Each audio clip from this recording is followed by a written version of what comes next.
Hey Most Amazing Top 10 family, I'm your host D Anak and welcome back to Most Amazing Top 10. This is the dream. You come from the future to the past and you know how everything plays out. And you drop out of a wormhole and you're like, don't mind me, I just want to buy some stocks in Amazon and Google and then I'll be on my way. God, that would be sweet, and then you get to live that good life. I mean, you could go back in time and try to teach people how to save the planet and stop climate change, but what is the fun in that? Instead of saving the world, you could be king of Yacht Island. But we're going to explore what some of the other time travelers have done with their knowledge of the future with today's list of top 10 people who came from the future. As always, I would love it if you could like, comment, subscribe, and hit the little notification bell. Also, stick around for the whole video because I'm going to be doing some more pet shoutouts, which you guys love so much. Remember, if you want me to shout out your pet, you can hit me up on Instagram. And right before we get into this amazing list, I want to give a shout out to our amazing sponsor. Are you a big time gamer and you are looking to get your hands on some gaming merch, tech, and gift cards at low prices? Well, then you gotta check out G2A.com. G2A Marketplace is a great place for gamers and anyone who is in nerd culture to buy video games, gaming accessories, and electronics for insanely discounted prices. Some things are discounted up to 90% off. That is incredible. The games that aren't even out yet you can already get on sale. You can check out the link in the description below and it will take you right to their website where you can start saving on games today. And now let's get into this list. At number 10 we have Andrew Carlsen. This is what I'm talking about. You come from the future to make money, baby. You want to strike it big because you know when everything is going to happen and how it's going to happen, and then the money rolls in and you're going to be laughing. That is what this time traveler did. He came from 200 years in the future back to the year 2003 with only $800. Sort of an underdog compared to the rest of the big financial people on Wall Street, but he knew how to play the game. He made 126 perfect trades. This guy was batting 1,000, and with these perfect moves he was able to turn $800 into $350 million. God, that sounds like a dream come true. But you can't be that perfect. Andrew Carlsen should have been a little less perfect because the United States Security and Exchange Commission wanted to have a word with him. And by wanted to have a word with him, I meant that they arrested him and started questioning the hell out of him. This is when he started to spill his guts about his time travel backstory. He said he was from 200 years in the future and then started to try and make deals to get out scot-free. He offered the cure to AIDS and some other tidbits. After the interrogation was done, he posted bail and then was never seen again. Probably went back in time to try and do this scam again without getting arrested. The story has since been called a joke, but that's exactly what the Illuminati would want us to think. They don't want us to start to think that time travel is real so we could do it for ourselves. Duh. At number 9 we have Paul D Anak. You fall into a coma and then you get a glimpse of the future.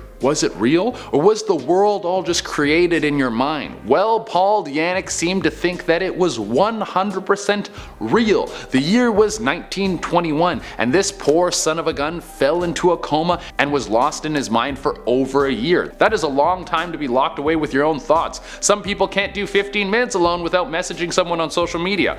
I, on the other hand, love my own thoughts because I love myself. Well, Paul came back to the land of the living and he was a little different. He seemed more secretive and he started to jot down a lot of his memories in a journal that he didn't tell anyone about. This thing was top secret. Prior to Paul's coma, he worked as a teacher, and once he knew he wanted what was in his journal to go out to the people, he had one of his former students translate it. This was the first time that any other eyes would get a glimpse of what he was working on. It turns out when Paul was in a catatonic state, he was no longer in his body, but he entered the body of a man named Andrew Northman who existed in the year 3906. His writings are online if you want to take a look at them, but I gotta say, Andrew Northman, it's not a very futuristic name. I would expect name to be like Zerblog Flurman or something. At number 8 we have the World Cup in 1962. You think if you were a time traveler, you might try not to be so obvious. I get that you're a time lord and the laws of man don't apply to you,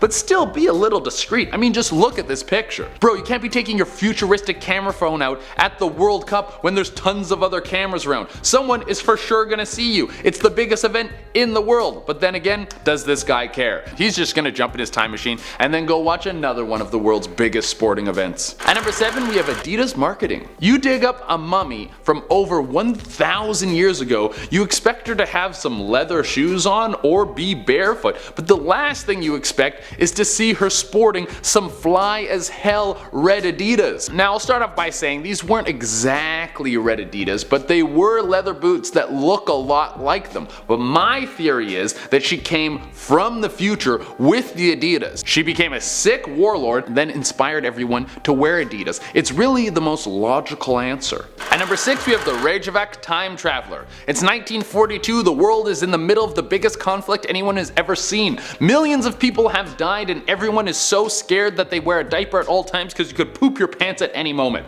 A photo was taken to capture some of the tension in the city of Reykjavik, Iceland. And what do we have here? There's a bunch of people scared, but then in the background there's a dude on a smartphone. What is going on here? This guy's making some super secret call in his phone from the future, but there's no cell phone plans back in the day, so who could he be calling in this year? The thing that makes this time travel story so likely is that everyone talks about this when they talk about time travel. Go back in time and kill Hitler. Maybe that's what this guy was trying to do. At number 5, we have 1941 going on 2020. This next picture is super strange. I'll start off by saying it is 100% legit. It hasn't been doctored or changed in any way. But back in the year 1941, there was a dude who dresses the same way I do. If I came home and saw this dude chilling on the couch, I wouldn't be able to tell if he was one of my roommates or just someone who walked into my home. There's no way that someone was dressing like that back then. I wish we could see the logo on his shirt so we could have a little bit more information as to who this guy is. He's literally the only man not wearing a hat or a suit in the whole picture. At number 4, we have Portal Jumper. How do you travel through time? Do you have to have a big machine that you use to fly through space and time? Or is it a little watch that no one would even think is anything suspicious? Or do you just walk through a tear in the fabric of time and space? I don't know, I'm not a doctor, but this guy might know. Let's take a look at this clip at a potential time traveler.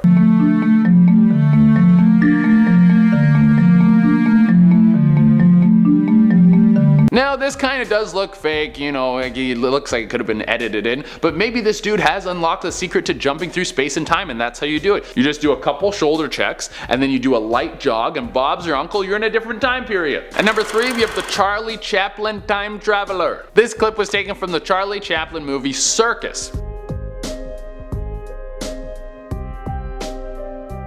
Who is that lady? Why is she walking around on a phone in 1928? Now there has been a lot of speculation as to what is going on here. At first glance it does seem like this lady is talking into a smartphone, but she is dressed for the era and some people think she could have been holding a hearing aid, which was brand new tech at the time but it was still available. But I put her on this list because I'm obviously in the camp of this lady as a time traveler. Duh, she's talking to a smartphone in 1928. Of course she's flying through time. Duh. At number 2 we have Noah. This one makes a little more sense. You have a dude who's from the year 2030 and he doesn't want anyone to know his name or face or even what his voice sounds like because he's worried about running to himself from this time and causing a paradox. And who knows what will happen if that actually goes through. I don't know, the world could explode or something. The thing that really got the ball rolling on this one was this video of him taking a lie detector test. Let's just start off with the basics and we'll see what the lie detector says.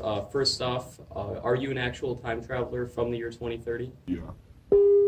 He is asked a bunch of other questions like if Trump will get re-elected and he says yes, and he also says in the year 2030 Martin Luther King's granddaughter will run for president and become the youngest president ever and the first black woman to become president. And he passes all these questions on the lie detector test. I understand that lie detector tests can't be used in court, but it's still pretty interesting that he's able to pass the whole thing. Or it could all just be some sort of thing to get us all worked up and now we all fell for this guy's trick. And for the number 1 spot we have Edward. This guy claims that he was working on a time travel project in 2004. He went far into the future, and I mean hella far, like way past any of the other people we had on this list. He flies all the way to the year 5000 and he came back with this picture. That is Los Angeles, and I don't know if you can tell, but the whole place is underwater. That really ruins the fun beach weather that you want to enjoy because there's literally no beach. It would seem that we didn't do a very good job of controlling climate change, and most of the world that we love got submerged. Well, you better invest in a houseboat now. That is the only answer. Alright everyone, that has been our list, and as promised, I'm going to be doing some more pet shoutouts. Remember, if you want me to shout out your pet, you can hit me up on Instagram. I pick new pets every day, so if you don't get picked one day, message back another day. You can message me as many times as you want. If it takes me a little while to get back to you, I'm very sorry. I got a lot of these to do. And without taking any longer, let's shout out some pets. First off, we have Close-Up Cat. Look at how close he is. He's so close and cute. So close to his face. The cat is so close to the camera. After that, we have Sebastian, and I can tell that cat just has great fashion sense and is going to judge me for what I'm wearing. He just looks like a fancy cat. And then after that, we have the beautiful Safra, blue eyes, great fur, big smile. This dog should be on the cover of GQ. Then we have the chonkiest wrinkle boy of all time. Look at this guy. I'm in love. That's it. I've found my soulmate, and it is this dog. Next we got Callie. She looks so chill and just like over it. She looks like she just worked a long day and all she wants to do now is just watch The Office and just hang out. And she's like, I'm just gonna order some food in and relax and enjoy all the things I like. To wrap it up, we have Teddy and Bella. Two doggos that look like they're best friends, all snuggled up together. God, when dogs are friends, it's probably the greatest thing in the world. Alright everyone, that has been our list. Thank you all so much for tuning in. As always, I would love it if you could like, comment, subscribe, and hit the little notification bell. Until next time, I've been Chaplin, and maybe I'm from the future. I'm not. I would be richer if I was.